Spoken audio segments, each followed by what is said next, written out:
জুড়ন তুই বলে ফেল, দ্বিতীয় বিশ্বযুদ্ধ কবে হয়েছিল? স্যার, প্রথম যুদ্ধের পরে এবং তৃতীয় বিশ্বযুদ্ধের আগে। ফজা, জি স্যার। তোরও কি তাই মনে হয়? হ্যাঁ, তাই মনে হয়। মানে বাস্তব জিনিসটা মনে হবে নাকি? না মনে হবার কি আছে? ঠিকই তো বললিস। ঠিকই বলে। হ্যাঁ ঠিক, প্রথম বিশ্বযুদ্ধের পরেই তো দ্বিতীয় বিশ্বযুদ্ধ হয়েছিল। হ্যাঁ, আচ্ছা। এবার ভুল আছে নাকি? ঠিক বলিস। আচ্ছা চুপ কর, এটাও পারলি নে। শামসুল বানান কর, তুই আঁকলি। সামনের চুল পিছনের চুল, শামসুল। মানে ঠিক আছে। ঠিকই আছে। হ্যাঁ, ওরা যা বল সব ঠিক। একটা বে ঠিক আমি পাইনি এ পর্যন্ত। তুই বল, নলেজ মানে কি? নলেজ, হুম, নলেজ মানে যার লেজ নেই স্যার। যার লেজ নেই। লেজ নেই।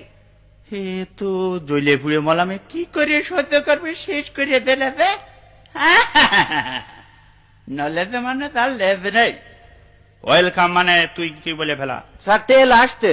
ওয়েল মানে তেল আর কাম মানে আসা। ওয়েলকাম, তেল আসতে। ঠিক বলিস।